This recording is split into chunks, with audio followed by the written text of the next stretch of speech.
దేశవ్యాప్తంగా భారీ సైబర్ మోసాల నెట్వర్క్ను హైదరాబాద్ పోలీసులు ఛేదించారు. నిందితులను హైదరాబాద్ తీసుకువచ్చిన పోలీసులు రిమాండ్కు తరలించనున్నారు. ఆపరేషన్ ఆక్టోపస్ 2.0 పేరుతో నిర్వహించిన సైబర్ క్రైమ్ పోలీసులు 9 రాష్ట్రాల్లో సోదాలు చేసి బ్యాంకు అధికారులు సహా 52 మందిని అరెస్టు చేశారు. పెట్టుబడి స్కామ్, ట్రేడింగ్ మోసాలు, డిజిటల్ అరెస్టు పేరిట భారీగా సొమ్ము దోచుకుంటున్న నేరగాళ్లకు సహకరిస్తున్న బ్యాంకు అధికారులే లక్ష్యంగా ఆ ఆపరేషన్ కొనసాగింది.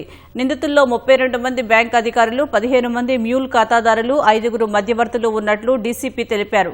బాధితుల సొమ్మును దారి మళ్లించేందుకు నేరగాళ్లు ఏకంగా 350 బ్యాంకు ఖాతాలను వినియోగించినట్లు గుర్తించిన పోలీసులు ఆ ఖాతాలకు దేశవ్యాప్తంగా నమోదైన సుమారు 850 సైబర్ కేసులతో సంబంధం ఉన్నట్లు చెబుతున్న హైదరాబాద్ సైబర్ క్రైమ్ డీసీపీతో మా ప్రతినిధి నాగార్జున ముఖాముఖి.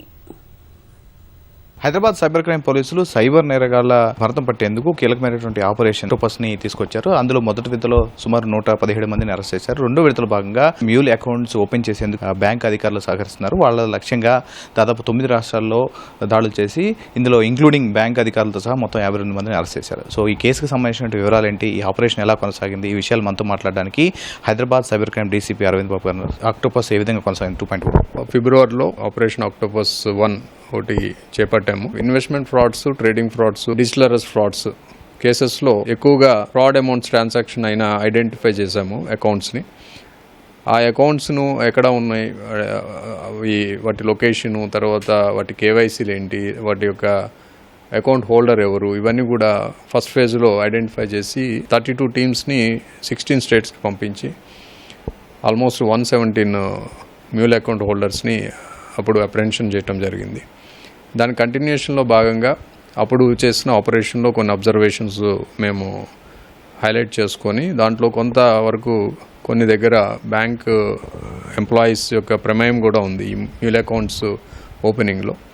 సో వాటిని పరిగణలోకి తీసుకొని ఇప్పుడు ఆపరేషన్ ఆక్టోపస్ 2.0 అది కంప్లీట్ చేసాము. ఆపరేషన్లో 9 స్టేట్స్లో 16 టీమ్స్ పంపించి దాదాపు 52 మెంబర్స్ని అప్రెన్షన్ చేయడం జరిగింది. దీంట్లో 32 మెంబర్స్ బ్యాంక్ అఫీషియల్స్ ఉన్నారు, వేరియస్ క్యాడర్స్.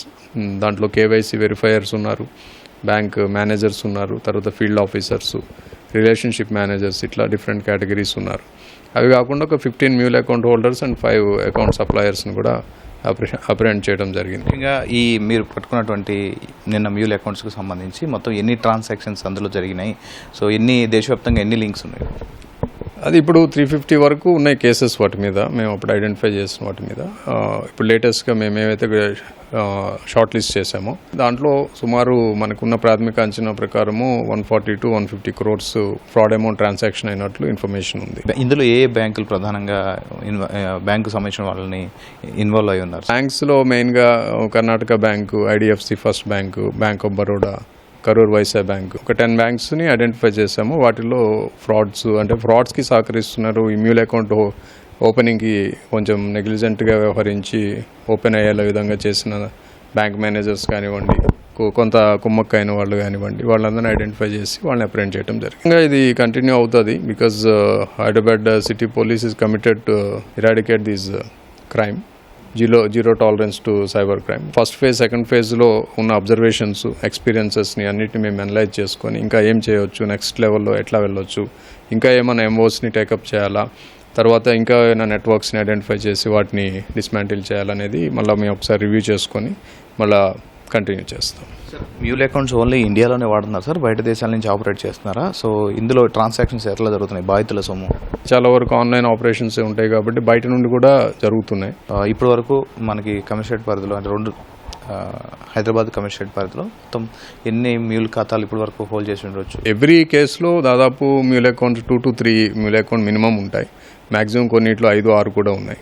సో వీటిల్లో గోల్డెన్ అవర్లో రిపోర్ట్ చేస్తే ఎక్కువ ఫ్రీజింగ్ అవుతుంది. సో డిలే అయ్యే కొందికి ఫ్రీజింగ్ అనేది తక్కువ ఉంటుంది, ఎందుకంటే సిస్టమ్ నుండి మనీ బయటకు వెళ్ళిపోతుంది కాబట్టి. మనీ ఫ్లోని బట్టి మేము ఫర్దర్గా ఎవరి అకౌంట్ డీటెయిల్స్ తీసుకొని అనలైజ్ చేస్తాం, అది ఎవరిది అకౌంట్, ఎందుకు అందులోకి అమౌంట్ వచ్చింది అని చెప్పి. ఈ ఇన్వెస్ట్మెంట్ అండ్ డిజిటల్ అరెస్ట్ పేరుతో చేసే మోసాలు, ఇంకోటి ట్రేడింగ్ ఫ్రాడ్స్కి సంబంధించి ప్రధానంగా ఎక్కడి నుంచి ఆపరేట్ అవుతున్నాయి సార్? ఎక్కడి నుంచి, బయట ఏ కంట్రీ నుంచి ప్రధానంగా? మనకున్న అబ్జర్వేషన్స్, ఇన్వెస్ట్మెంట్ మన ఇన్వెస్టిగేషన్ ఎక్స్పీరియన్స్ని చూస్తే ఇవన్నీ కూడా బియాండ్ ద బోర్డరే అవుతున్నట్లు ఉన్నాయి. Beyond the borders especially from Cambodia, Thailand, కొన్ని దుబాయ్ నుండి, అట్లా కొన్ని పాకిస్తాన్ నుండి కూడా ఆపరేట్ అవుతున్నట్లు మనకున్నది సమాచారం. ముఖ్యంగా ఇప్పుడు మ్యూల్ అకౌంట్స్ ఇచ్చే వాళ్ళలో ఎక్కువ మంది ఎవరు ఉంటున్నారు అంటే వాళ్ళంతా ఇవన్నీ తెలిసే చాలా మంది ఇస్తున్నట్టుగా తెలుస్తుంది. గతంలో తెలియని వాళ్ళకి నుంచి తీసుకొని ఎంతో కొంత డబ్బులు ఇచ్చి తీసుకున్నారు. సో ఇప్పుడు తెలిసిన వాళ్ళు చాలా ప్రీ ప్లాన్డ్గానే ఇస్తున్నారు అనేది గతంలో ఒక స్టూడెంట్ని కూడా మీరు అరెస్ట్ చేయడం జరిగింది. చాలా వరకు తెలిసే ఇస్తున్నారు, డబ్బులకి ఆశపడి లేకపోతే కమిషన్కి కొంచెం, లేదా వాళ్ళకి కావాలని డబ్బులు వస్తున్నాయని చెప్పి ఓపెన్ చేసి ఇచ్చిన సందర్భాలు కూడా ఉన్నాయి. కాబట్టి తెలియదు అనేది చాలా తక్కువ పర్సంటేజ్ ఉంది. ఎక్కువగా వాళ్ళకి తెలిసే ఇస్తున్నారు. ఎక్కువగా ఎవరు ఇస్తున్నారు అంటే అన్ని రకాల పబ్లిక్ ఉన్నారు ఇందులో. అన్ఎంప్లాయిడ్ వాళ్ళు ఉన్నారు, తర్వాత చిన్న చిన్న పనులు చేసుకునే వాళ్ళు ఉన్నారు, ఈవెన్ ప్రైవేట్ ఎంప్లాయీస్ ఉన్నారు. ఇట్లా డిఫరెంట్ కేటగిరీస్ ఉన్నాయి. చాలా మంది కూడా ఒకవైపు మీరు అవగాహన కల్పిస్తున్నారు, ఒకవైపు మీడియా నుంచి మేము అవగాహన కల్పిస్తున్నాం. సో ఇంకా చాలా మోసాలు జరుగుతూనే ఉన్నాయి. ప్రజలకి మీ తరపు నుంచి ఈ మోసాల బారిన పడకుండా ఏం చెప్తారు?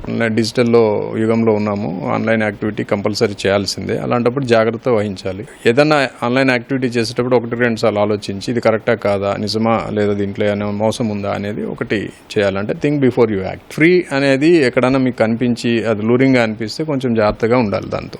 ఎందుకు అంటే ఈ ఫ్రాడ్స్టర్స్ అంతా కూడా మనలో ఉన్న గ్రీడీనెస్ని ఎక్స్ప్లాయిట్ చేయడానికి అట్లాంటి ఆఫర్స్, అలాంటి ప్రమోషన్స్ చేస్తుంటారు. సో వాటికి దూరంగా ఉంటే మనము ఫ్రాడ్స్కి దూరంగా ఉన్నట్లే అవుతుంది. సైబర్ నేరానికి గురైతే ఏ విధంగా కంప్లైంట్ చేయాలి? ఇమీడియట్లీగా రిపోర్ట్ చేయడమే గోల్డెన్ అవర్. తర్వాత 1930 అనేది ప్రజలకు అందరికీ అందుబాటులో ఉంటుంది. Toll free number. పబ్లిక్ ఎవరైతే విక్టిమ్స్ ఉంటారో వాళ్ళ ఇంటి నుండే 1930లో కంప్లైంట్ రైజ్ చేయొచ్చు. తర్వాత అది కాకపోతే www.cybercrime.gov.in అని ఒక వెబ్సైట్ ఉంటుంది. దాంట్లో కూడా వాళ్ళు కంప్లైంట్ రైజ్ చేయొచ్చు. ఆ తర్వాత అది పోలీస్కి వెళ్తుంది ఆ కంప్లైంట్. అక్కడ నుండి వాళ్ళు ఎఫ్ఐఆర్ ఇన్వెస్టిగేషన్ అనేది నడుస్తుంది. చూసాం కదా, ఈ ఆపరేషన్ ఆక్టోపస్లో భాగంగా ఇప్పటివరకు బ్యాంక్ అధికారులు సహా 52 మందిని ఈ కేసులో ఇందులో అరెస్ట్ చేశారు. సో వీళ్ళ ఇన్వెస్టిగేషన్ ఆధారంగా దీని వెనక ఇంకెవరు ఆర్గనైజర్లు ఉన్నారు, ఎవరు పూర్తి స్థాయిలో దీన్ని నడిపిస్తున్నారు దానిపైన చర్యలు తీసుకుంటారని చెప్తున్నారు. మరోవైపు సైబర్ క్రైమ్ పూర్తి స్థాయిలో అంటే తగ్గే విధంగా సైబర్ క్రైమ్ నేరస్తుల్ని పట్టుకోవడం కాకుండా వాటిని నియంత్రించే విధంగా హైదరాబాద్ సైబర్ క్రైమ్ పోలీసులు ఎల్లప్పుడూ ప్రజల కోసం పనిచేస్తున్నారని డీసీపీ చెప్తున్నారు. కెమెరామెన్ కేవీ రావుతో నాగార్జున, ఈటీవీ న్యూస్, హైదరాబాద్.